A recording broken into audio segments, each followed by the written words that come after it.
This your girl Black Glory. This is another beautiful session from Princess to Queens. I'm super excited about this one. Extra happy to be here in the building. Want to thank everybody on Sador Radio, my entire Sador Radio family.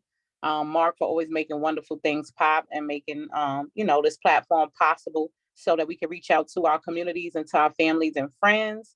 On today's show, we got some real hot stuff going on, some hot topics. Of course, we always try to keep, what's going on in our community, ever present. And so today we're going to be discussing a lot of good things.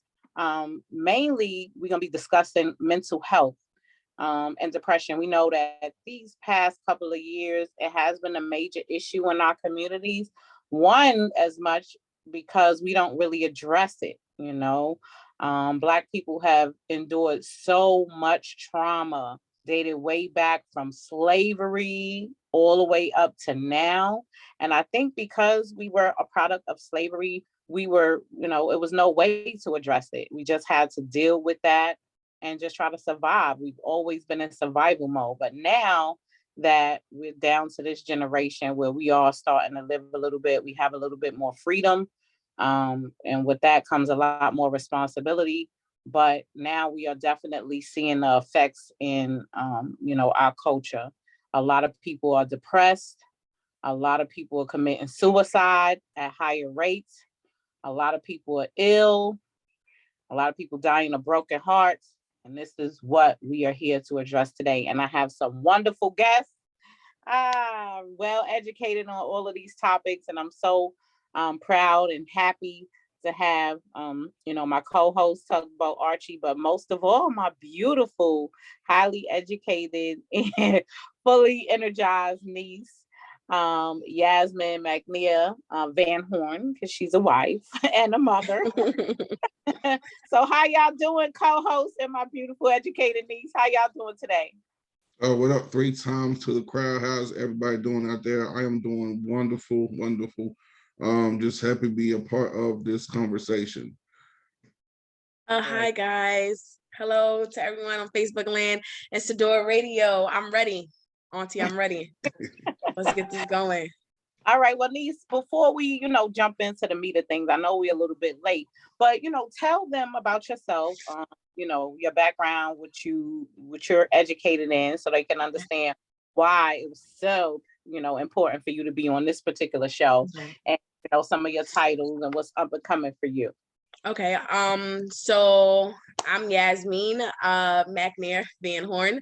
I do have my undergrad associates in liberal arts. I have my bachelor's in psychology, and I have my master's in school counseling, and my second master's will be in mental health counseling come December 2022. I have been in the mental health field for the past 10 plus years. I'm only 32 years old, so I started really young as a direct service support for a non-for-profit. From there, I went to become a case planner for the same agency, and from there I became a mental health supervisor for another non-for-profit for 5 years. So this is my field. I'm very versed in different things in this area, dealing from adults and to children. I used to supervise a campus of 60 kids. I had 15 staff under me that I worked for 5 years doing an overnight shift. So I've seen everything from having a call to EDP, which is an emergency disturbed person, from a 911 call to watching a kid trying to jump off the roof, to a kid assaulting a police officer, a kid committing suicide, one of our kids committing a murder. I've seen it all. Literally. Wow. I feel like I have. And now my current job, which we will get into a bit later, which is one of the resources, I'm a crisis counselor for NYC Well, which is the New York Association of Mental Health. So that is the line Awesome. where individuals call when they are in crisis, and when they just, not even just in crisis, because I think that's something that people get misconstrued, that our line is just for if you're in the attempt of suicide or you're thinking about suicide. No, our line is a support line for any and everything that you could be going through in life that you need support with. So that's what I do. Yay, So, yay. That is so amazing. Like I said, Auntie is very proud of you. But you said something that was very pivotal. When we do think of the hotlines, you know, and they announce it all the time, just like you said, I assume that somebody has to be in a crisis. When you say a hotline, I think you on the ledge about to jump off. And I think that's why we haven't been actually utilizing those resources as well as we should, because Black people do not feel like we have mental issues. Let's just bring the shit to the forefront. For some reason, we don't think that we have to take time to, you know, heal ourselves from one situation that we in to go into another, whether it's a relationship or something that was traumatizing, a death, or something that really hurt you or something. We do not consider ourselves mentally ill at all. We could have people, men, women, and children, say that they had a bad experience, that they have felt a way about that experience or whatever happened to them, but they feel like there is no need, you know, to heal. No need to face that head on and try to fix it or get any help. The thought of even getting help from a psychiatrist, a doctor, or a hotline, or anybody, a counselor in our community is like it's shunned upon. And that's why so many of us are dying from you know, minute situations because we chose not to get the help or seek the help that we need. But I also think that, you know, certain powers that be made it that way where we don't think we don't have the resources. So, you know, that's why we're here today. And I know you went and got some statistics for me. First off, Travis, you know, I want to address that a lot of Black men have been not only committing suicide, but killing their entire families, just coming home from work. and that is kind of crazy that you're bringing it up, because that's one of my first questions. Actually, as a man, that I want to ask you. Within that hotline, do y'all actually have a number just in case somebody want to reach that point? J. Cole had a song not too long ago.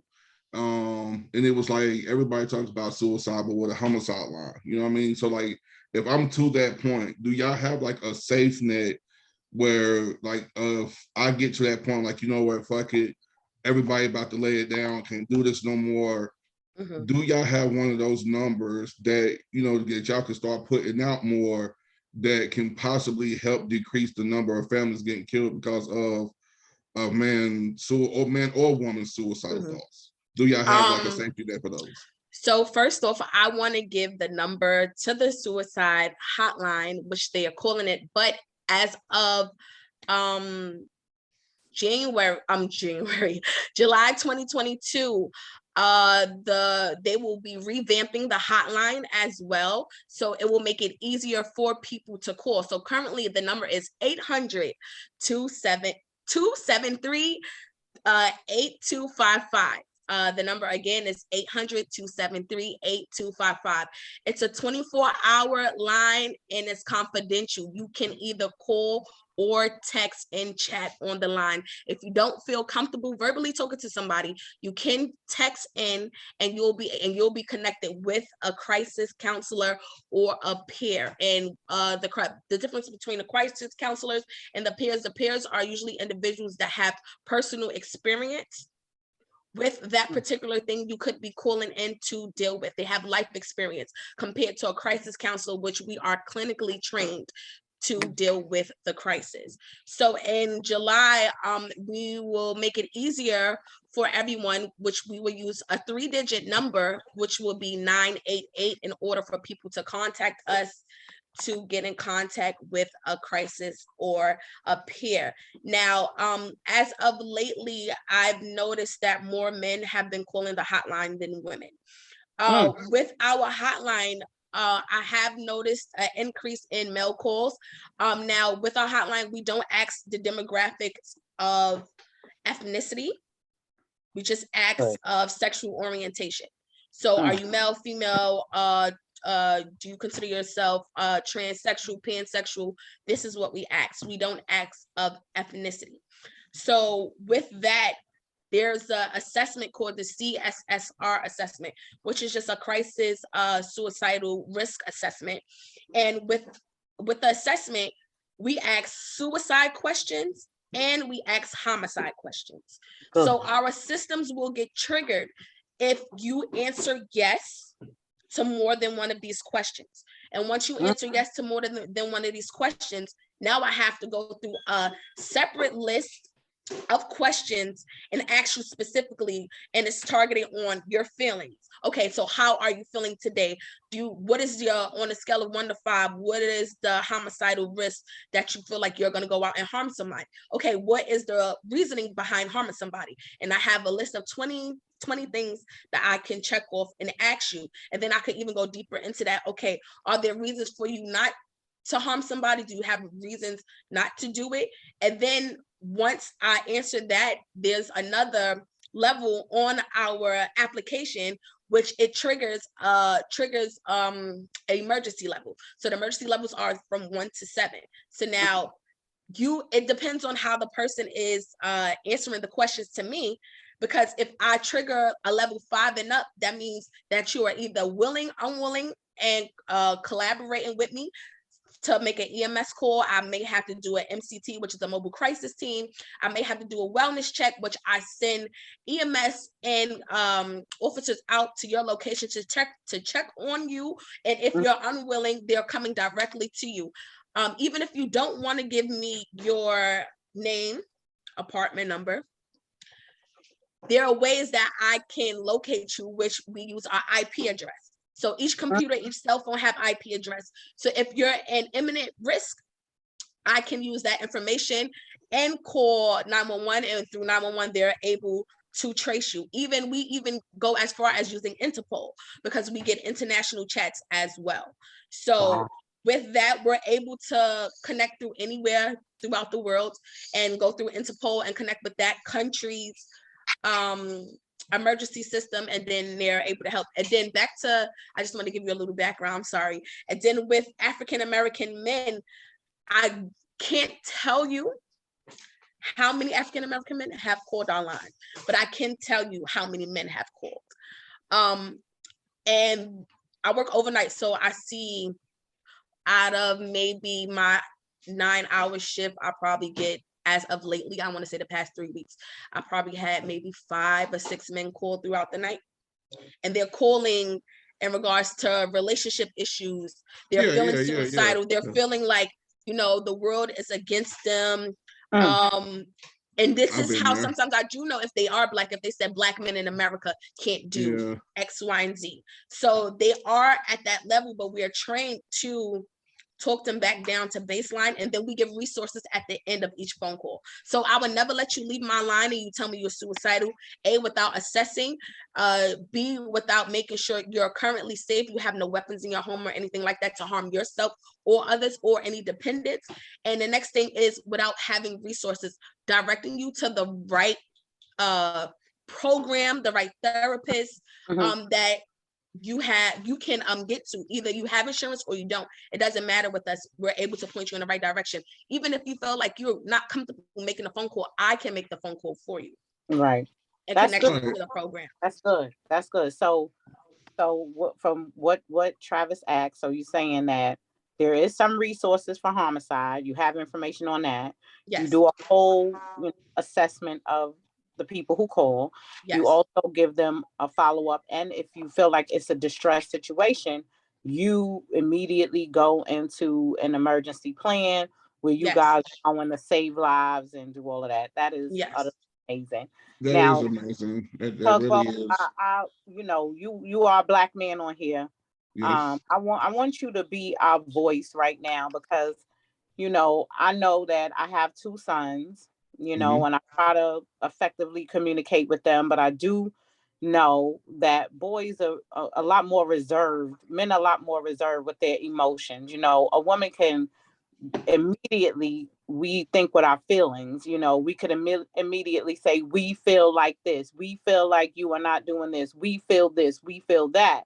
And that is the total opposite of the way that God wired men. So most of the time, the reason why I feel like things are always explode is because you guys hold so many things in. And it may be an issue from a long time ago, but you guys feel like, I think society has created this thing where men cannot have emotions, men cannot have feelings. I've seen, even with my mom and, you know, other caregivers with us, talking to my brother and other men, you stop crying, you can't cry, you better not show emotion, you can't do this, boys don't do that, men can't do this. And I think, you know, our community has done not a good justice with men, treating them that way. You know, you guys have feelings too. You know, you guys are human too. And, you know, to express your feelings does not take anything away from your manhood or your testosterone. So go ahead and enlighten us on men and how you guys feel and what you guys think and about this situation. Well, first of all, I can't speak for every man, because some men, you know, I can only speak from the perspective of how I was raised. Mm-hmm. And from what I see in today's society. Like right now, if I open up my Facebook app and go scroll up and down the timeline, I guarantee you I'll probably see 5 posts about some men being feminine because he expressed himself. Or I'll probably see where this nigga gay all because he want to tell a female how he want to be treated. Now all of a sudden I gotta be gay because I won't let you walk all over me. I know in my household, as soon as I started crying, I probably got like backhanded even worse just to shut up. You know what I'm saying? Mm-hmm. We're taught to don't show emotions because it makes you weak. And as a man, I ain't even gonna say as a black man, because I'm pretty sure I can talk to a couple of men of different races and they all probably was taught the same thing, to always keep your chin up no matter what comes at you, because at the end of the day, you're still a man and you still have to get out in XYZ.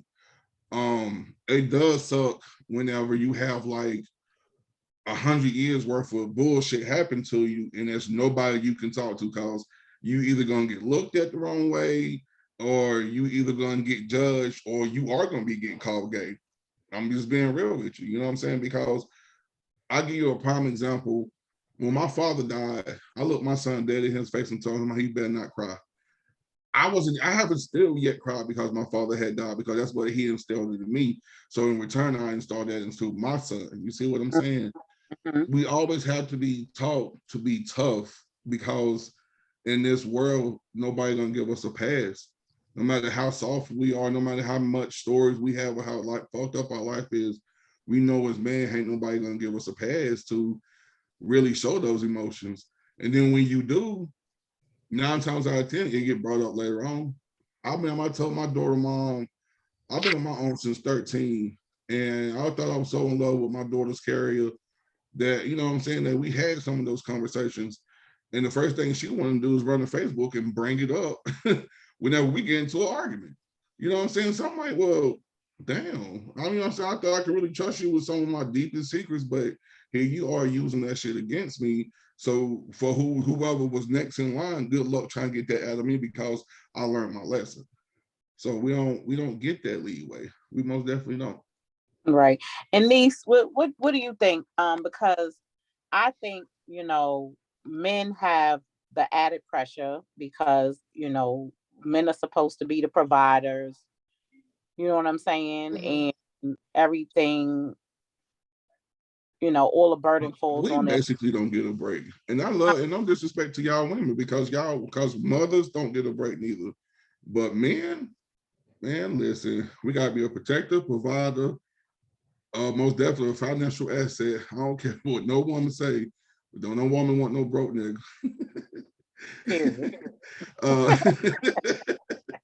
So you gotta, you know what I'm saying? And when I tell men, when it comes to that, bro, pick one that you can afford, stay in your lane.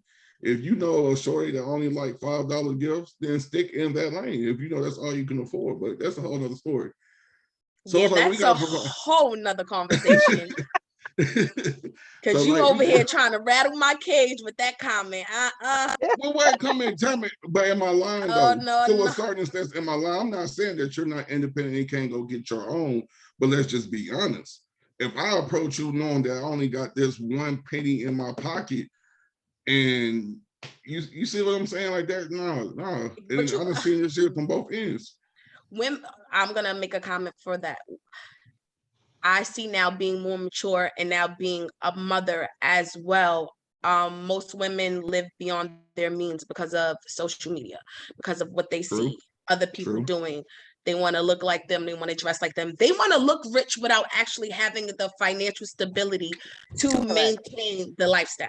Bingo. And then with that being said, most, not all, most women come to us men wanting us to provide that for them.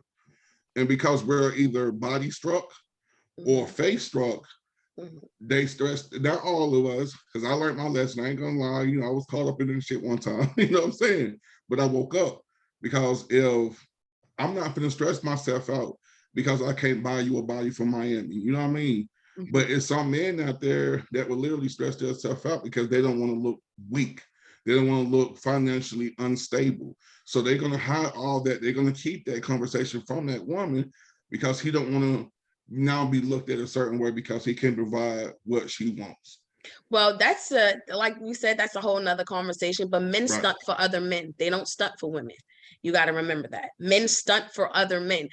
Y'all not pulling out money in a club, buying bottles, buying this chain, this bracelet, this car for women. For us, no, y'all stunting for y'all homeboys. Y'all want to impress them. And so now y'all got to keep up with them. And how I'm just talking about for my age group. I can't, let me make it very clear. For the millennials, this is what, and I'm a young millennial that is married. Wait, I'm only 36, so I'm okay. Well, right, so you right behind me. Yeah. Okay, I'm sorry, but I'm just talking about for my listen, not even my friends. Make me feel like no goddamn grandma. For the people that I do know, it's a stunt thing, so they trying to keep up with other people. But back to what she asked. I think that one thing, my husband always tell me that every day I leave this house, I don't leave this house just being a husband, but I leave this house being a Black man having to fight society every time I leave out this door. They don't see my character. They don't see the job I work at. They don't see that I'm a good father, a good husband. They see that I'm Black. And I have to fight against that every day. So that's something as not just a Black woman, but as a wife that I always have to remember. So, of course, being mindful of the pressures and the stressors that you do put on your Black man in the household, not only affects him in the house, but he carries that outside as well. And then the stuff from outside builds up and they can't express themselves. I think that is a problem. Now, growing up, I don't know about, don't cry, don't say nothing. All of my uncles talk too much. Or the men I know express themselves probably a little too much and tell you too much how they feel. So I never really seen that from my immediate house. But as far as I do have a brother, and my brother is currently incarcerated. And from his point of view and perspective, I see that he wasn't given the opportunity or the space to express himself because of the lack of support, emotional support, and the lack of mentorship, having another man in the house. Now, as a mother to a young son, I see what other mothers do to their sons, which is they degrade them. They use derogatory language. I was in Foot Locker yesterday trying to buy my son some sneakers, and a little boy was crying, and he had to be no more than 4 years old. And the mother was like, "Shut the fuck up, before I give you something to cry for. What you crying for? You better be quiet." And I wanted to say something so bad, but I was like, let me mind my business before I get into a fight. Right. Let me mind my business before. Right. Let me mind my business before I get into a fight with this lady in Foot Locker. Because I said, number one, I would never talk to my son like that in public. That's number one. Number two, I would never tell my son he can't cry. You gonna cry? Go ahead. Come back to me when you finish crying, when you're ready to talk. And this goes to show you that not knowing how to mother and the lack of mothering is a generational curse. It's a generational thing. Not only that, it's not only the lack of mothering, it's the style. Well, not only that, you got, and I'm speaking from my perspective. It's not only the lack of mothering, it's the lack of having a father in the house. And so you are trying to, I found myself, and I find myself still trying to compensate for my children not having their father there. And it's such a tragedy, you understand? And a disadvantage for the boys, because I'm feminine power all the way. So now I'm trying to imitate masculine power, because I don't want them to just, have that feminine power, because they're men. They got to go out in the world. They got to stand in this cold, harsh world. And that's why you usually found myself at the boys and telling them, man up, man up, man up, man up. You got to do this, you do that, because I am trying to be, put on my man pants and give them something that I know that I really can't give them, because I'm not a man. So I really can't give it to them. And usually those be the moms you see spazzing out. By doing that. And this has created an emotional barrier for even my boys. We are about to enroll in counseling, because I sit back and I do inventory at night and I say, you really gave it to them. You stretching them out. They're really, you're wearing them out, because you are trying to be a man to them as well as being a mother. You're trying to be a father to them too. And so it could be confusing sometimes, but God knows my heart. And I, for whatever reason, I'm in this situation, and now I got to deal with it. I got to deal with it head on, so I'm just like, wow, this is where a lot of us in the Black community are. And it has a profound effect on our young men that turn into these grown men who have not addressed these issues. And the mothers, we haven't addressed them either. We haven't fully therapied ourselves or healed ourselves, or never even stepped back to say, look, I'm a woman, I really can't raise this man. We've tried to, we winged it, and some of us have been successful at it, but that does not mean that these traumas are not embedded in these kids. And then when they grow up, it ultimately spills over into, when they're in a relationship, they're abusive to a woman because they were mad at their mom for treating them some way.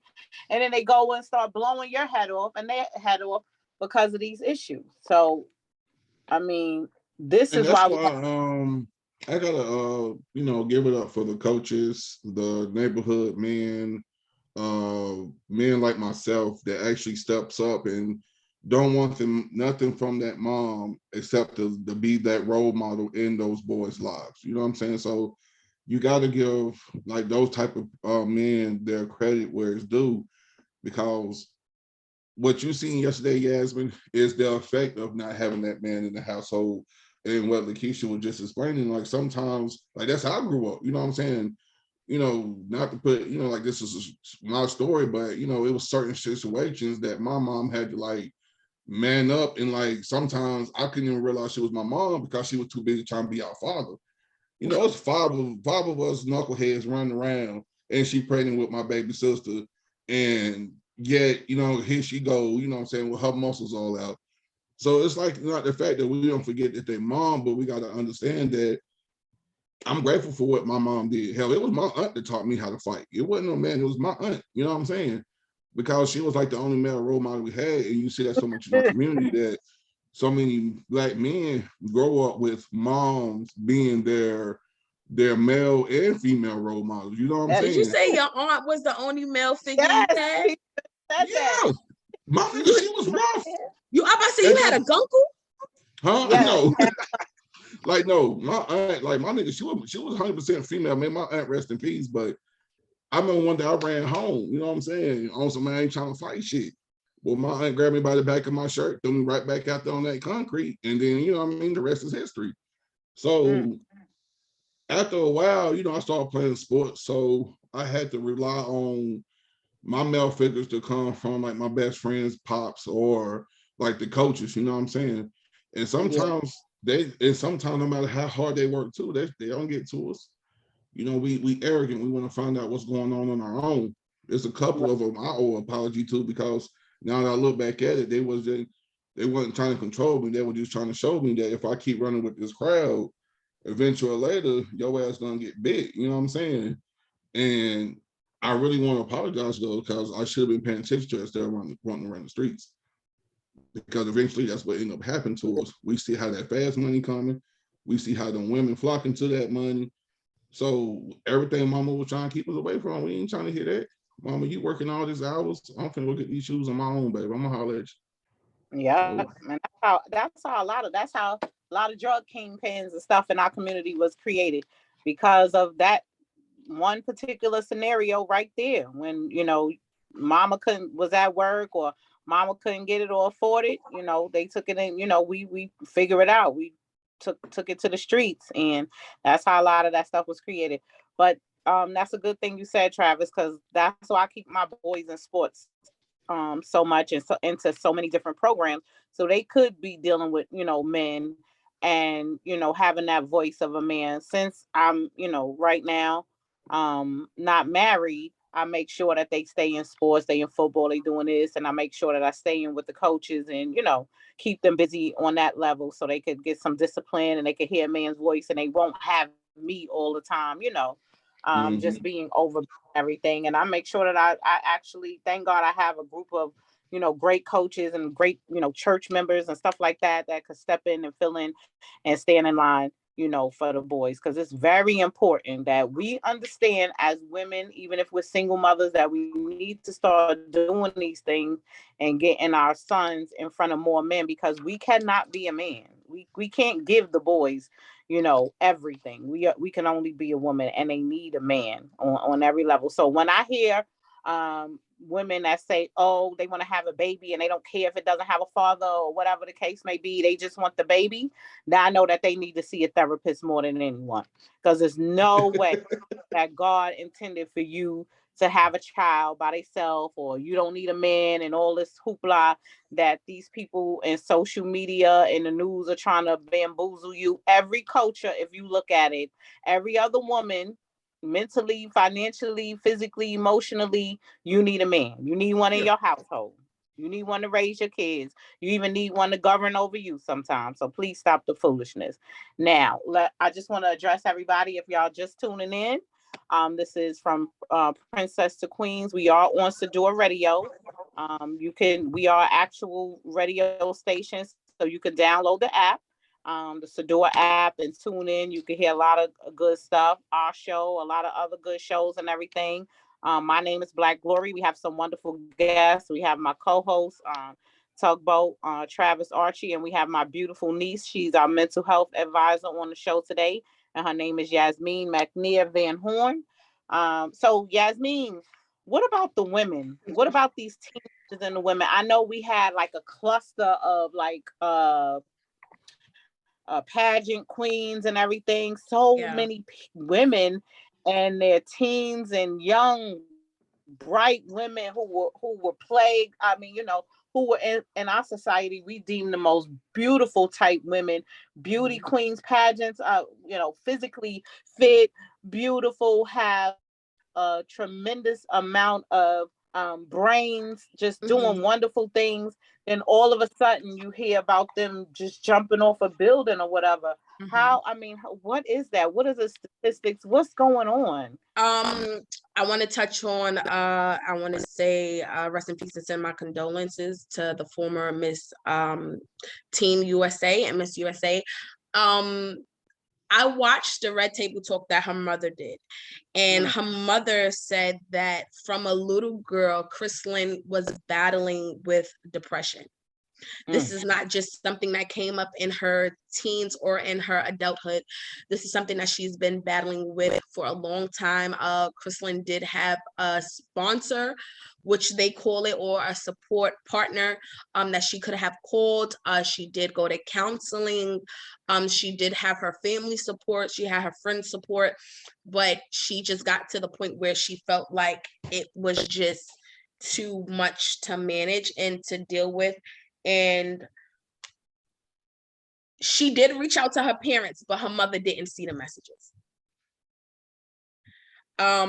So I think that just with that. What is that, niece? What?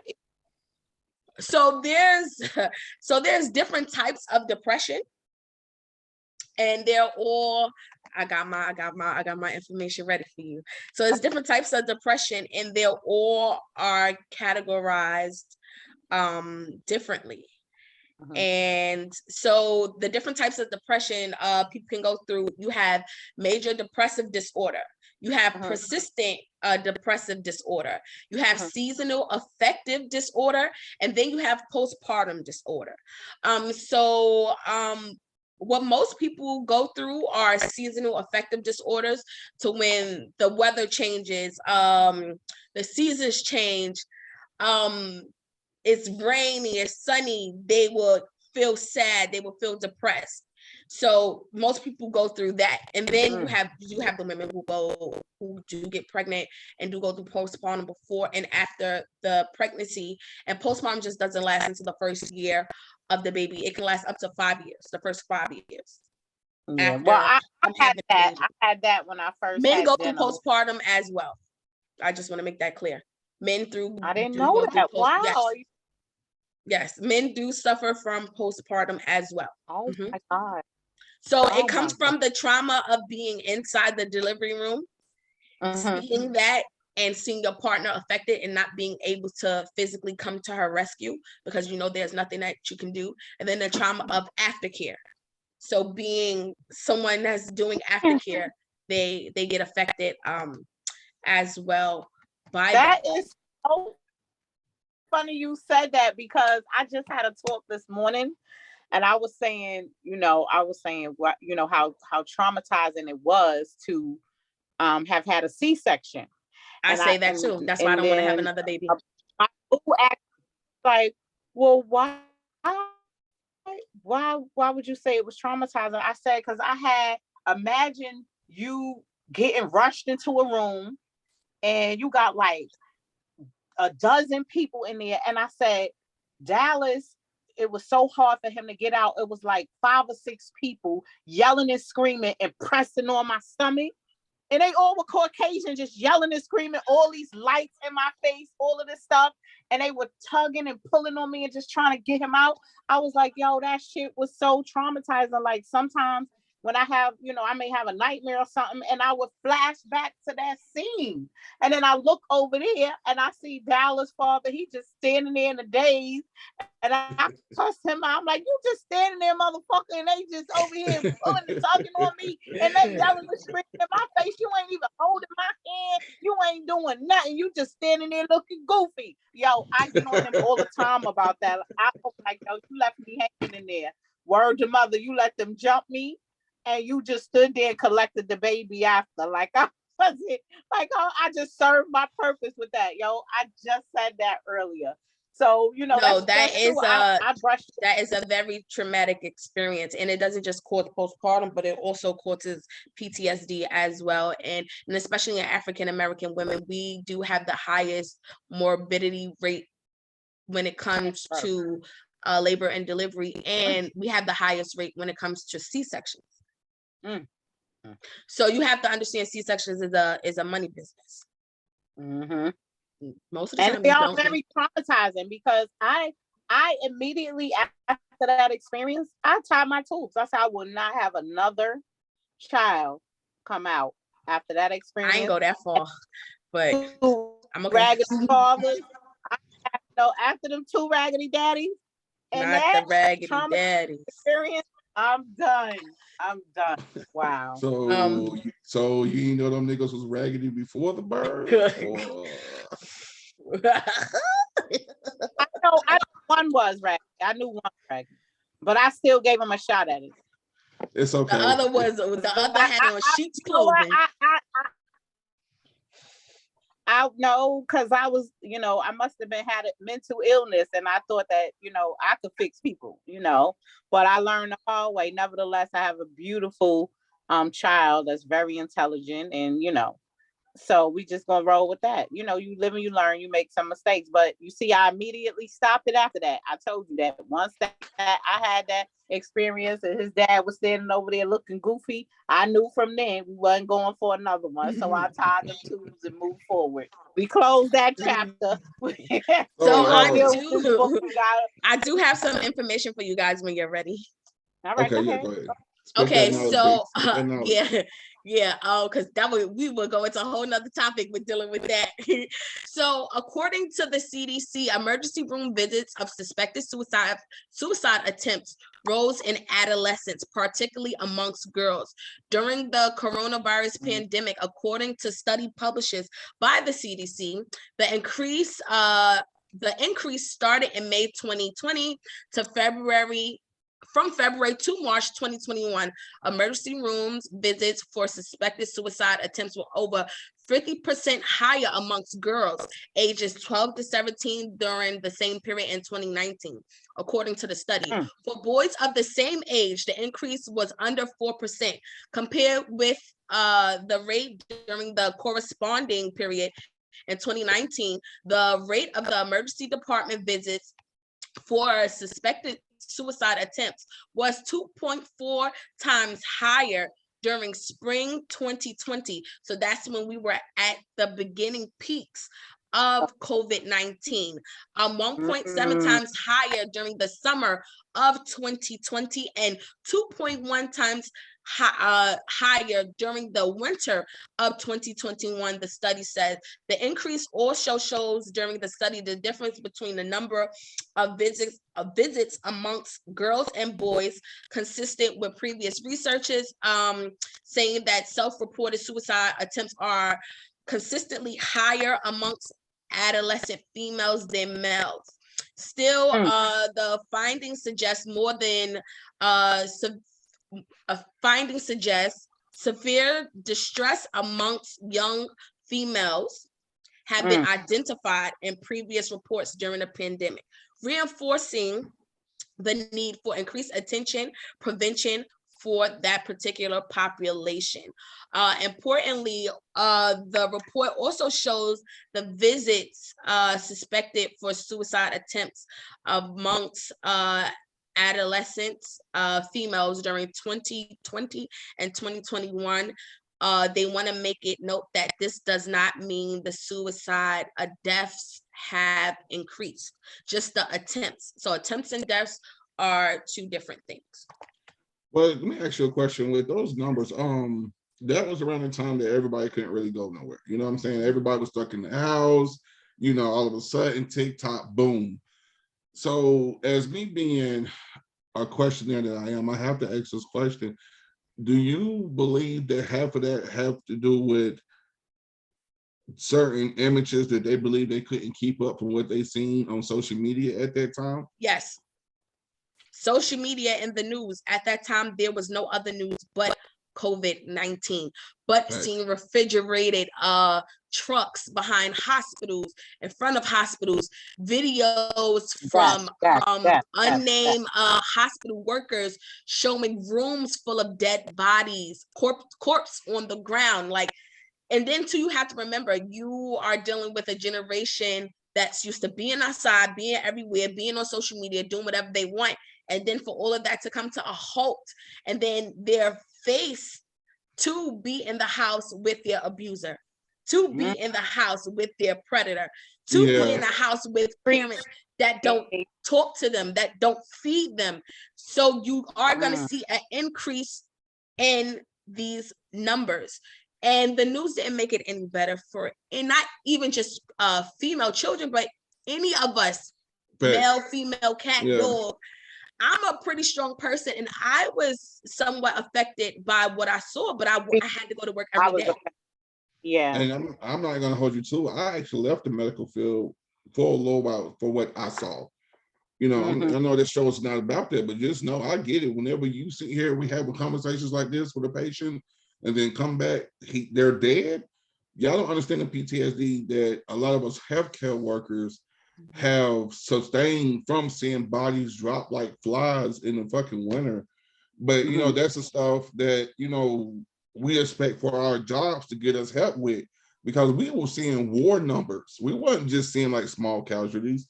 Like, you know, if you No, ask every healthcare across America, like it literally was a war zone in these hospitals, man. And the way people, like I said, the way people were dropping, like I'm used to seeing people die. You know, even from seeing it on the streets or seeing it in the hospital, you know, that's our occupation, so it happens. But man, that shit was going too fast for us. And I gotta get a respect and the props to the ones that's still there and still dealing with that mental strain, because man, that's a whole, yeah, that was pretty crazy. That was pretty crazy to see how many people was just dying at that rate. And then you said another thing too, Yasmin, like they were stuck in the house with their predators. They were stuck in the house with people that they no longer can run from. And they probably feel like they didn't have nobody else to talk to. You know, I can't, especially in our household or in our community, what's the first thing that was always taught to us? What goes on in my house stays in my house. Stays in my house. Mm-hmm. So it's like you couldn't open up that window and go tell such and such, like, hey, you know, my mom or daddy here is really doing this shit to me. Can you help? Because they didn't want to make their parents look a certain way. And those numbers is just staggering. And I just wish it was something more that we can do to have more outlets to let these, you know, young people know, not only just in our community, in every community, because let's just be honest, when you look up, every other community is starting to look like our community now, you know, except for the older parents, you know, like you younger communities. Hell, I was in the Black community and I was in the mountains this past weekend, you know what I'm saying? But it do get kind of crazy out here. And I just think that we need to, you know, somehow have more resources to, like, you know, more education. And I think they need to stop hiding this stuff in schools. I think if parents, you know, will allow these teachers, like a counselor like yourself, at least once a week, every Monday or every Friday, go in that auditorium and hand out this kind of information, you know, I think that will also help the rate. But it starts with the parents need to stop being so sensitive and hiding their children from the real world. I think we need less resource cops and more mental health staff. Agreed. To be honest with you. Agreed. The reasons why you need resource cops is because you don't have counselors in this school. So you have these children who are emotionally and mentally unstable, and they don't have a proper outlet to get that out. The proper outlet or the what's the word that I'm looking for? The resolution is not, okay, give your kid an IEP, Ritalin. That's not it. That's teaching them how to be drug addicts. That's not how we fix, but this is how they fix our community, though. Yes. This is how they fix our community. Yeah. Because when you go to other places and in other towns and cities, they're bringing in truckloads of resources, mental health resources, to deal with these adolescents. But for our community, it's either, okay, well, you got an IEP, your parent can't deal with you. Okay, now you're into the system. Now you're going to go to Catholic Charities. You're going to go to SCO. You're going to go to HeartShare. You're going to go services for the Human Serve. You're going to go there. You're going to go live in their facilities until you turn 18. And then once you age out of there, you're going to go to the adult facilities because nobody don't want to help you, because nobody's not teaching you how to manage your emotions and your anger. But here's the kicker with those facilities.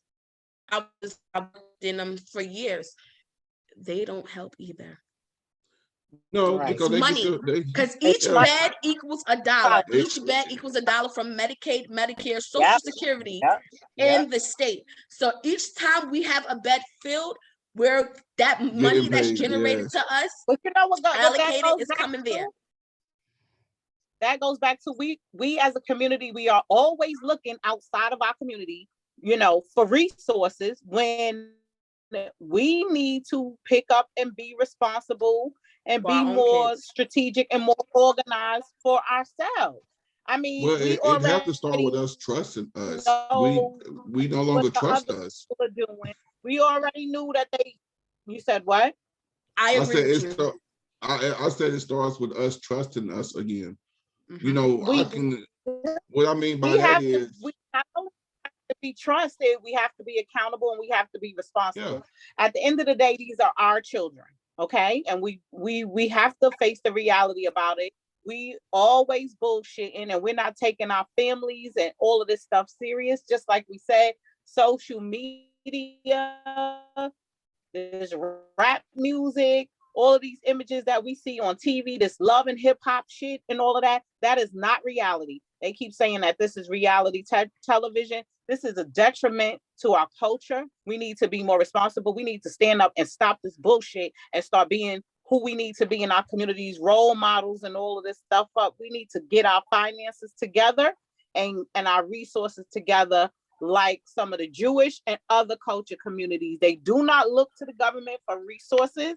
They get themselves together and they take care of their own stuff.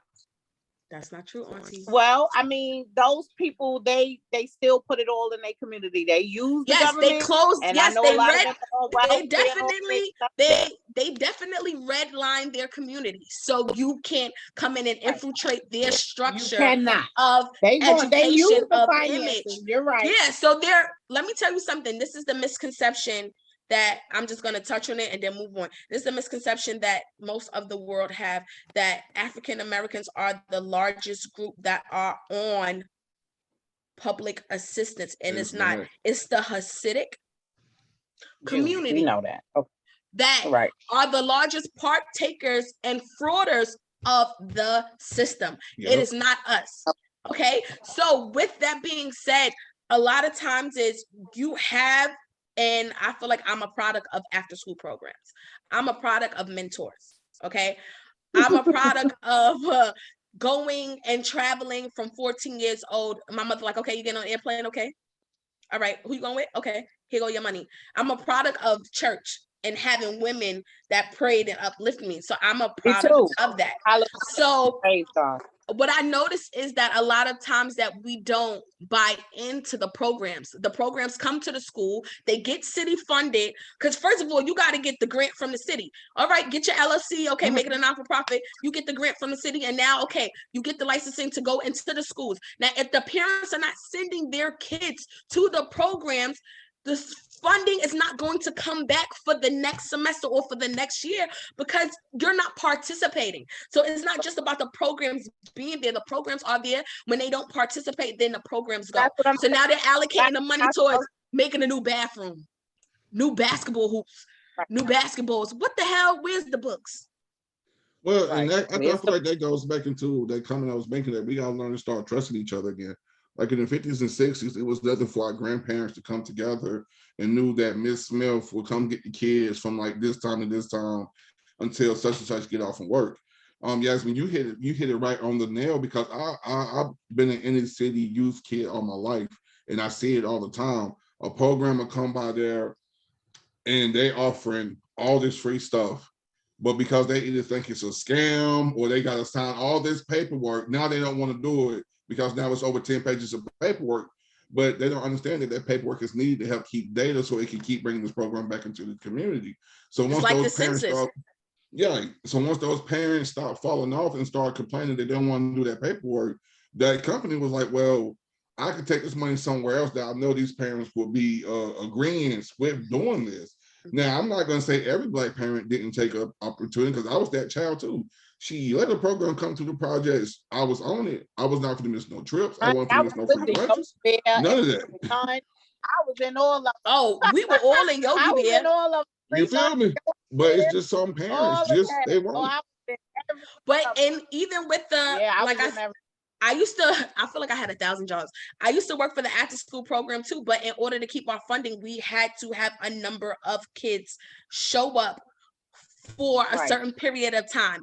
And then, okay, you have these number of kids. Okay, you need now, after having the number of kids, you need to see the product of the money I'm allocating for. Thanks. So you got these kids. So what are you doing? So if I don't have the kids, I'm using half of the money. It's like, y'all really don't need this program. Exactly. So you know what? Now I'm going to cut funding. So now you have funded for 60 plus kids. Now I'm giving you funding for 20. Because out of those 20, those was probably the only one. Out of 60, those 20 was the only parents that probably took the time to fill out the paperwork that was needed. Yeah, turn it off. It's cool. And I think that's where we live in that too, because I seen something other that made a lot of sense. We lost our community whenever we stopped letting each other parent each other children.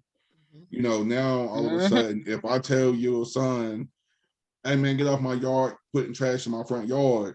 Now here I gotta come deal with you coming from down the road trying to cuss me out because respectfully I asked your child to stop putting trash in my yard. So whenever that stuff keep going on, people are literally gonna shrug their shoulders like, man, I ain't gotta put up with this shit. You ain't my child. So I'm just gonna just worry about my household and keep it moving. And that has snowballed into our community to the fact that, you know, we don't have that trust with each other no more. And I think that's something that we need to come back. I think that's something that need to come back because we all have children. You know, I'm not only a father, sometimes I'm a basketball coach at my daughter's school. And I see that it literally takes everybody to really work together to stop the suicide rate amongst our children. And I wanted to touch on something that you said in regards to paperwork. A lot of our parents can't read and they're dyslexic. So that's something that we're not touching on. So they could fill out a basic paperwork for signing somebody up for school because you had to do it for daycare. So all you're going to do is just go back and match the lines to see when you have to sign that, right? If Big Mama or your mother don't come with you to help you sign a baby up for school. But now when it comes to after school programs and they're asking you specific questioning, certain things that you like, I don't even know what that say. I can't read that because I'm dyslexic, and you asking a kid to read the application for you and fill this out or do this, then what's going to happen? Well, they're not going to get filled out, right? Wow. Exactly. So it's so many different pieces to the puzzle. That's why certain things are not happening. And this is why I made it my business to be educated, to make sure I'm going to give back to my community, because my ultimate goal is to open up my own mental health facility. And not just that, but open up a counseling center, because I want to give kids the opportunity and chance that I had. Even though I grew up in the middle of Brownsville and Bed-Stuy, I still went to some of the best programs. I still went to some of the best schools.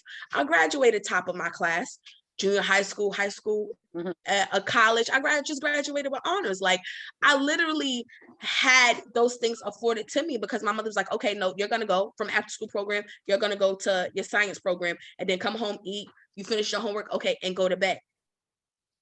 Okay. From a mother that had a GD with 2 kids that made sure when she was 21, had 2 kids that made sure, she may have lacked in other areas, but as far as education, she made sure that we were going to get and do what she didn't do. And I had mentors. I had a mentor. I still have my mentor to this day. Literally, I have mentors. Where are the mentors?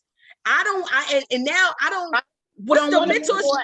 And then you can't blame them because it's hard to be a mentor. And yes, it definitely is. And now the mentors are the strip club, the girls in the strip club. That's what they want, because that's the fast money. They don't want me to mentor them. No, why? Because I took too long to get my money. You got married and had a baby? What? No, my sister had a baby when she was 18. No, I waited until I was 31. Like, I'm not goals for certain girls. I almost gave up. I'm literally not goals for certain little girls because I don't look like. No, I'm a fluffy girl, but I'm fly. But you know what? They gotta be okay. That's not what they want. And that sucks. You know what I'm saying? Because I'm pretty sure I'm not your typical male role model to some of these guys neither. Because I'm not finna go put on $1 million worth of chains. I'm not finna go buy no $350 pair of Jordans. Like, so I completely understand what you're saying, but that comes to that bottom line is where us as these community helpers have to understand, just like in real life, you can't help everybody. And that comes with the children as well. You know what I'm saying? Like, out of 10 guys. That's the tough part, because when you're a mentor and when you have a loving and kind heart, and you see, young people in a distressed type of situation, being so, you want to definitely reach out and help. And like myself, you assume you can almost save everybody, because I feel like because I was saved and people went out on the line for me, I just feel like it's my duty to pay it going forward. And, just speaking like I'm saying for myself, I had so many issues when I was a teenager. My dad got killed when I was 12. I had the trauma from that, seeing him and his lifestyle. My mom, she's always lived, God bless her soul, she had always lived sort of a fast life. She was always a street mom. Her being on drugs was the most traumatic thing I could experience when I was a teenager. And I sought covering from men at an early age. I sought covering from men. I didn't have that father figure. So any man that told me that I was pretty or told me I was cute or sold me any little dream, I wanted that. I felt so abandoned from my mom and my dad and everybody. And mind you, my grandmother was a tremendous woman, a virtuous, woman of God, had all the qualities, took care of us, fought and kept her family together. That still could not fill that void of the absence of my mother and my father. So I chose to go out in the street and, look for love in all the completely wrong places. And so now that I'm an adult and I've been through, those experiences, and I've had beautiful mentors in my life, my grandmother, my aunt, all the women from my church community, all the women, in my community who supported and loved on me and made sure that I grew out of that, situation, and I evolved into the young lady I am today. I want to pay that going forward. I don't think that God gave me that testimony where it should be just solely for me. I made it, I turned some things around. He was good to me. No, I want to pay it going forward. And I see so much of myself and so many of these young ladies out here. That is why I created my brand. That is why we are on this, show today. But I think because I was saved, that I think that everybody can be saved. And what you said was really true. We cannot save them all. But this is why a lot of us out here need to, I can't save everybody. We need more mentors, like you say, Yasmin. We need more, programs. We need more parents and mothers to participate and be a lot more in their daughters and in their on the show. And that's why we have to be more of a voice. And this is why I am, starting the Pretty Hearts Foundation, so we can reach more, so we can have, a center for young ladies that are having, issues. We need to be taught a whole lot more. We need to be taught about our emotions, our feelings, our mental health. We need to be taught hygiene. We need to be taught so many things. And so, I'm so honored to have you guys on here and have you guys as a part of my team, because you guys are who I'm gonna call on my board so we could get some of this stuff accomplished. I speak to so many young ladies. Yesterday, I was in the presence of so many beautiful princesses, and I added a new young lady on my team that I'm gonna be mentoring, and she is 14 years old, and she is aspiring to be a makeup artist. And just talking to her melted my heart yesterday. She has so many fears, the pandemic, life, her home situation, so many things have affected her, where she has this overall feeling of fear. It's like beyond timid.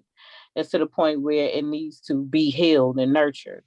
And so this is why I had this show, because I come into all those types of young ladies who really are a reflection of, who I used to be and having those things.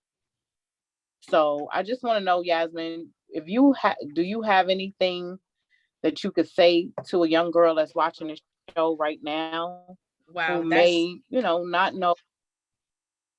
That's funny that you're saying that, because I picked that up in my spirit already to encourage someone. I just don't want to encourage young girls, but I want to touch on the older women first. I want to encourage the aunts. I want to encourage the grandmothers. I want to encourage the cousins. If you see that your sister, friend, whoever is lacking in that little girl's life, I want you to step up and take part and assist where you are needed and supporting that young girl. Of course, I wouldn't be who I am without my aunt. My aunt was a very big part of who Yasmin is today. And literally, I have to give her credit, because if my mother wasn't there to do something or she wasn't around, my aunt did it. If I couldn't call my mother because something was going on, I know the quickest person that was going to get to me was my aunt. You know, talking about sex and talking about men, if it wasn't my mother, it was my aunt. So my aunt stepped up and supported and assisted, and she literally was like a basketball game.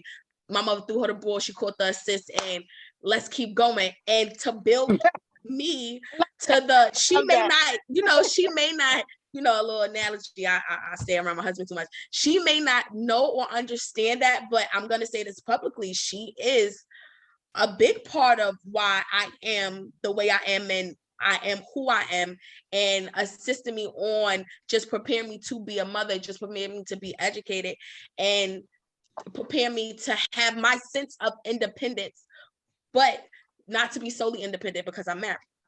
Yeah. Okay. So that's a big difference. Okay. Yes. So that's a whole nother topic. But I just want to say to the young girls that are out there that may come across this video, I want to say to you to be encouraged. I want to say to you, you are not your environment. You are not your situation. You are not what they said you are. You are a generational curse breaker. You can be anything that you want to be. You can be a doctor, a lawyer. Listen, a lot of y'all are entrepreneurs, and push and go for what you want to do. Be the first millionaire in your family. Be the first one that is educated. Okay, some of you don't aspire to be wives, and that's okay. You don't have to be nobody's wife. You don't have to be nobody's girlfriend. Work on building yourself up, building up your confidence, and getting your stuff together. You be the table. Don't let nobody else bring the table to you. No, you are the table. Ooh, go ahead and preach. Okay, so whatever they come in is just an addition. My husband can't bring me no table. I'm the table. I had a table before I met you. Let's work. So now we gonna eat. We gonna sit here and eat together. I'm not eating because of you. Are you not going to eat because of me? No, it's a contribution. We contributing collaborative. This is a collaborative effort.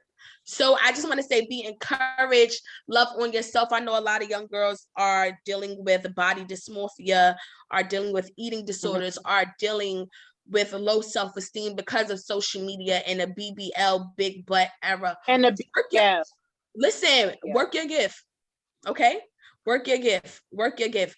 Who God made you is who you are supposed to be, and he did not make a mistake.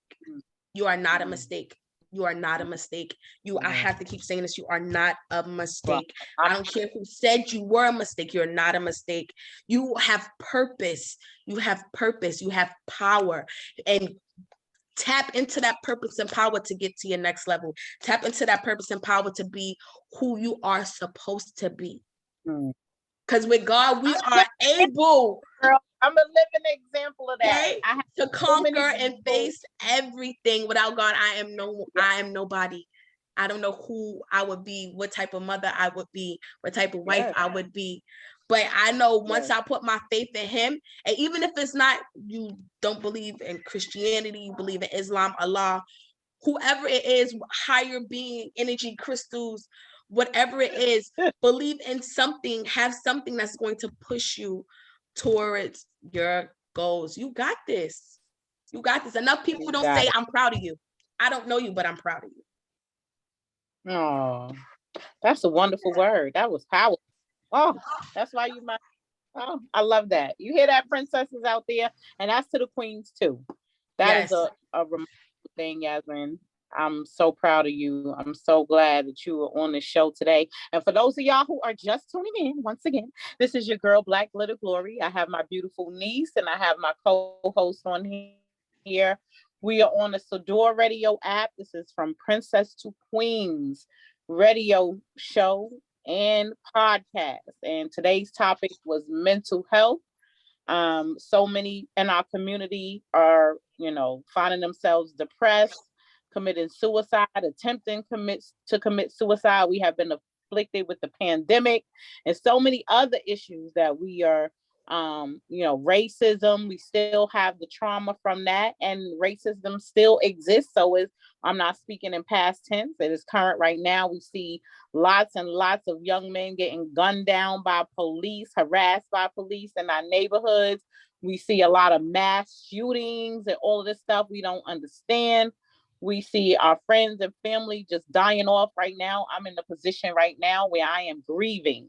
I lost my mom unexpectedly. I came home from taking my children to school, and there was my beautiful, full of life, laughter, life of the party mom laying there deceased on the floor. And that is something that I never would imagine that I would have seen in a million years. I'd never expected to not have my mom here for at least another 20 years. You could have never told me that the rug will be pulled from underneath me. And I had to stand there and watch a coroner examine her, watch some of my friends and myself try to resuscitate her. I yelled and screamed at the ambulance to continue to work on her because I just couldn't fathom the thought of her leaving me. And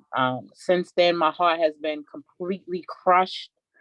I never realized how, fragile life is until I experienced this. I have two beautiful sons, and I would never want them to experience the grief that I'm feeling right now. And it's taken me a long time to get over this ache and pain that I'm experiencing. Every day is a challenge to get out of my bed. Every day is a challenge to put a smile on my face, to even have the strength to go on to be a mother. But thank God for those kids, because if they weren't here, I don't even know what kind of mental state I would be in right now. And this hasn't happened only to me. Since the pandemic, we've been losing people left and right. Some family members have lost, several members in the household at one time due to Corona, senseless murders and everything. And I don't know about grief. I never took the time to grieve. I've lost people. I lost my dad at an early age, and I've lost lots of, friends and colleagues, but never a death as close as my grandmother and my mother, and never one as tragic as this to me. So I don't know, how to grieve, what is healthy grieving. What I've done for myself is I only allow myself a certain amount of time to cry. I've pretty much written it out that I could only cry this much. I only have these certain hours only at night is when I can grieve. In the morning, I have to pull myself together. I only have 30 minutes that I could cry out to God about this, but that's not how I feel. And I'm going to go to counseling because I don't know how I should feel. I get on myself. I badger myself. Keisha, you got to man up. You shouldn't be crying.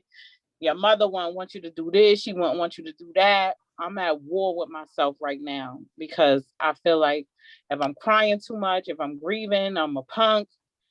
I got to pull myself together immediately. I can't be in a slump. I got to hurry up and move forward. And I just don't feel like it. I don't feel like it. That's how I feel. Well, my advice would most definitely go get a counselor. Ever since, because I died last year, I died twice in the car wreck. You know what I'm saying? Like, I died twice in one freaking day. And that box that I kept everything in, like, I most definitely, like, that box busted wide open. So I knew, dealing with the fact that I no longer can generate the money for my family that I was generating, I could no longer, like, finance my business that just got off the ground. I'm talking about I was on the way to, like, making, like, a lot of money with this business, and because somebody else was showing out in their truck, cost me my life twice in one fucking day. You know what I'm saying? So I knew once I got home from the hospital, because they kicked me out the hospital like 4 days. They was, oh man, it's amazing how fast you healed, yada yada yada. But yeah, now it's time for you to go home. So I'm sitting at home, And that suicide thought did run across my mind. It did, because it was like, yo, I'm a broken record right now. I can't do nothing for nobody. I don't got shit for nobody. I don't even feel like being here. And then it's like one day my doctor was like, no, you going to this place. So now I have a counselor. I go every week, faithfully. I beat her to the Zoom meeting. And it's like, now that's my best friend, which I know is not my best friend, you know what I'm saying? But now when I get in front of her, it's nothing. Like when I first started, I was very reserved. I'm not going to tell this woman all my business. Like, she don't need to know what happened to me as a child. She don't need to know what happened to me like 15 years ago, or when I saw somebody get murdered. You know what I'm saying? She don't need to know none of this. But she gave me the opportunity to, as she called it, either dump her or love her. And she challenged me to be a man. And I took offense to that when she said it. But she was saying that, like, yo, I challenge you to open up more, to allow me to go to that little man in the center of your chest and help him come out. You know what I'm saying? And I was really defiant against that shit at first, but now I love it. That's my message to any Black person, man, white, whatever, that's listening to this show. Swallow that pride and go sit in front of that counselor. And it's okay if that first counselor you get don't match your persona. You can find other ones, but find one. Because honestly, I have cried. I have not cried this much in front of nobody, but with her, I can cry. Now, do I do it like and look a complete mess? No, but I allow those tears to fall as I'm talking to her. But I guarantee you, when we get off that Zoom call, when I walk out her office, 1,000 pounds is lifted off my shoulders. Now I can go on about my day and tackle that day how it's supposed to be tackled. Now, it is certain issues that we do talk about that I have a rough day afterwards. Like, she doesn't see me in certain Zoom meetings. Like, I'm live, I'm with it, I'm challenging everybody word that day. But then you see some days it's just like, what's wrong with this nigga? He ain't saying not one word. It's because that door got open that I forced shut. So whenever she brought it out of me, it allowed me to think, how can I handle a lot of stuff differently? Because I was that angry Black man. Right. I was. I never understood why didn't nobody love me. I didn't understand why the hell I was getting beat like a drum just for being alive. You know, it was a lot of stuff that I had to conquer. And so like I really, I just, you know, I think that's just something our community need to understand. It's okay to get a therapist. It's fine. It's okay. That whoever look at you like it's weird, you need to grab them by the arm, hug them, and say, come on with me and sit down, because they need therapy as well. So honestly, it's okay. I'm gonna run and go get it, and I'm gonna get therapy for the boys as well. But yes. And I just want to say there's different types of therapists that specialize in different things. So specifically, I think that you need to see a grief counselor. And a grief counselor will not just help you, but will also help the boys too, because they were so used to having her in the house. So they may not know how to question or pose the question or put into words how exactly they're feeling, you know, or what they're dealing with. And specifically for you, I want to tell you there's two different things, right? So there's a difference between dealing with grief and depression. So you have to know which exact one are you dealing with in the moment. Well, I don't feel like I'm depressed. I don't feel depressed. But you may not say you don't feel depressed, but depression doesn't have a look. It doesn't have a face. It doesn't wear a coat. It doesn't cry. It doesn't scream. It doesn't yell. It wears a smile. It gets up every day. It goes to work. It takes care of the kids. It ignores these feelings and throw them to the back burner and keeps pushing. That's what depression looks like. Right. And grief looks something totally different as well. I want to say that it's okay to grieve. Grieving is it's a normal thing. After a deep loss, it's normal to struggle to eat, to sleep. It's often that people don't drink water. You may not want to take, some people use aids like sleeping pills and different things like that to help them cope. You may just be going through intense sadness, which is normal for the first few months of experiencing a deep loss, you know? So at that stage, people become more overly concerned with the people around them. People find it harder after a tragic loss to live without the person that they're grieving about, you know? This most because I wrote a few things down I specifically wanted to say about this, so that's what I'm looking at. This can grieving can also cause negative things to happen too, so you should be on the lookout for if it becomes unhealthy, the lack of sleep. Okay, so grieving, like I said, grieving is different from depression, right? So this can occur if you're grieving and a person gets into an unhealthy spiral of lack of sleep or unhealthy eating and drinking habits, lack of exercise, especially if it increases in the first couple of weeks of that loss.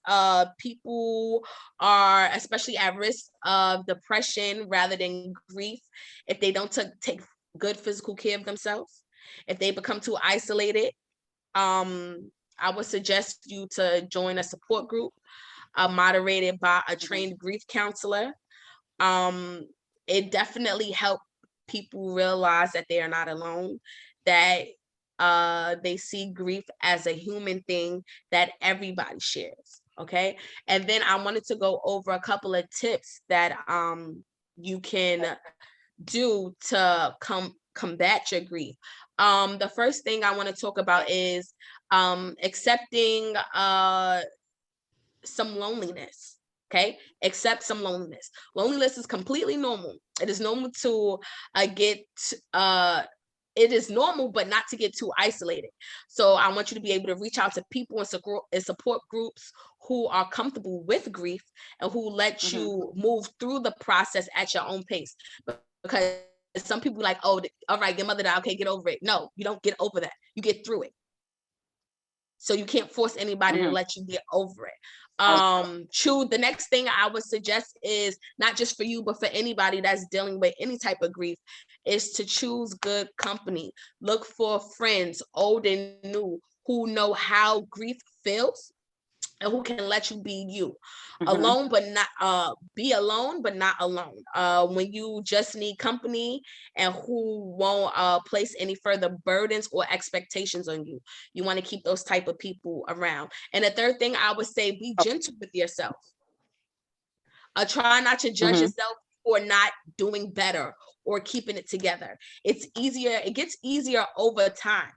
And it gets easier over time, and then you will start to feel like you're back to your normal self. But what is your normal self? Right. Okay. So the next thing I would say is to get a lot of rest. Physical and emotional exhaustion is extremely common. And you would need more rest than usual. I don't know if you would need more rest than usual. Well. Right. You need to sleep. Sleeping combats depression, combats grief, it combats anxiety. You can't fight nothing if you're tired. So how can you fight if you're tired? You can't. You need to be sleep. You need to sleep and be energized to be able to go against whatever's trying to overtake you. Okay. So the next thing I would say is to embrace all of the emotions that you're feeling. Realize that those feelings come whether you like it or not. All you can do is just move through them like waves in the oceans or clouds in the sky. It is neither weak nor abnormal to feel these waves. There are many different approaches under the category of mindfulness, and mindfulness is just a part of deep breathing exercises. You can compare it to yoga. That can help you to regulate your emotions. And it's important when to know to seek help, because most of the time we forget that there are trained individuals that can help us through something most of the time. Like, nah, we got it. I got it. No, you don't have it. It's okay to say, I'm not okay. And it's okay to ask for help. Okay. That's good stuff. Yes, yeah. ma'am. I got just a few more. Like I talked about rest. This is very important with grieving and dealing with depression, to set a regular sleeping schedule. Make it your goal to go to bed and wake up at the same time each day. Give yourself a good amount of time to rest. But be on guard for sleeping too much, as a way to avoid the hard work of grieving. Move your body, get up, walk around, preferably go outside every day, because some people don't go out while they're grieving. They'll just stay in the house. Talk to your primary care physician about taking bereavement time, and two, so they can keep an eye on your health as well. Keep structure within your day. That means to keep yourself groomed and dressed. Even if you're not leaving the house, also eat small regular meals. Even if you're not hungry, because when some people are grieving or depressed, they get to a stage where they don't eat at all. They don't feel hungry, or they feel like their stomach hurts, so they can't eat. So that's something to keep in mind as well. You want to set goals for yourself. Set small, reachable, short-term goals that will not make you overwhelmed, okay? Make a list of daily activities that you can do that can help you through your grieving process. Because while grieving, sometimes you can suffer from short-term memory loss. I've been feeling like that too. And forgetfulness is extremely common with grieving. Be cautious. Yeah. You got to be very cautious with grieving and dealing with depression. Don't make major decisions or changes in your home or at work right after you're in bereavement period. Try not to switch your environment up too much, because that can take an emotional toll on you as well, and to make you feel overwhelmed when you start to try to do a whole brand new schedule. It messes with your emotions. It messes with your emotions. Nope, it throws you off. This is so amazing. Okay. Once my mom passed away, I completely changed everything in the house. I painted, I all new furniture. I started going projects. Yeah, no. You thinking it's taking your mind off of it, it's just making it worse. Because it's not about forgetting the person, it's about remembering the person. You doing all of that and you made it look like she never lived there. And the last and final thing I would say is take care of your inner needs. Find time, whether through a spiritual practice or a creative outlet, to connect to things that give you inspiration and to help you maintain your sense of meaning and purpose. You could keep a journal, write a song, write a poem, write a letter to your loved ones, start arts and crafts, do something, but do something that takes the load off and takes the pressure off of you.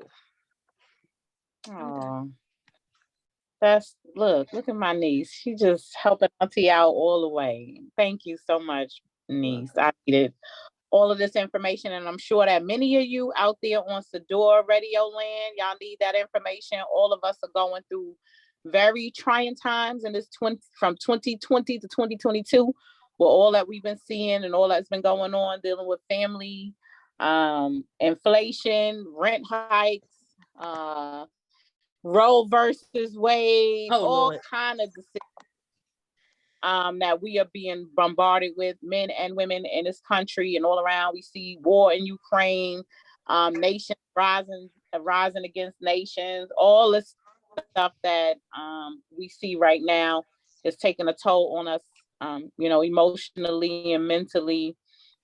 Just like Nee said, all of us need to get to a therapist or a counselor. We shouldn't feel like, oh, we don't need it. Even myself, as strong of a young lady as I know that I have overcame many harsh battles with my Bible in hand, and lots of prayer with my church family and all the prayer warriors.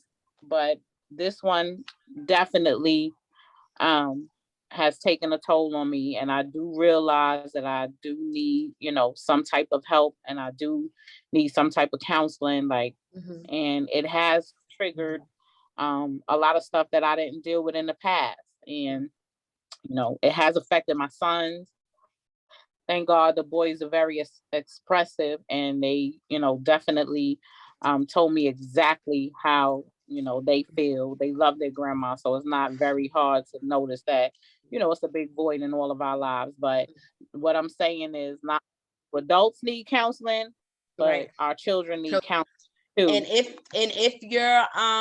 any of your listeners or any viewers want to know what's the triggers, signs and warnings of somebody that is dealing with, that's dealing with grief or depression.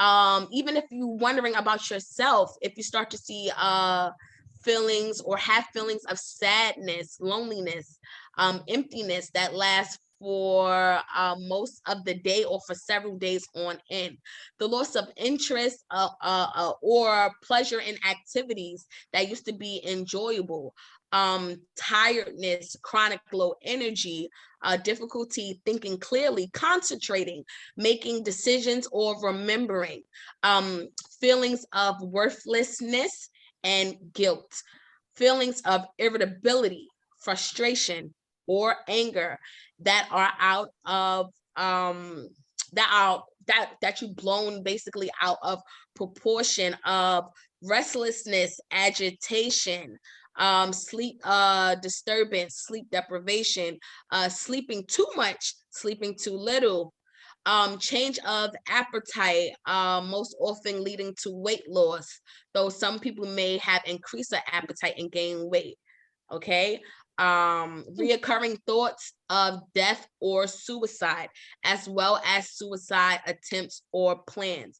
And if I just want to reiterate this again, if you are feeling like that, not just dealing with suicide, but depression, grief, you can always call the National Suicide Hotline, which is 24 hours, 7 days a week, which is a confidential line where you can either call, text, or chat, and the number is 800-273-8255. Again, 800-273-8255. Wow, that's amazing. That's good stuff, Niche. You researched that, you did all of that. I'm so very proud that we could offer this information, and I'm so glad that you agreed to help me with the new Pretty Hearts Foundation.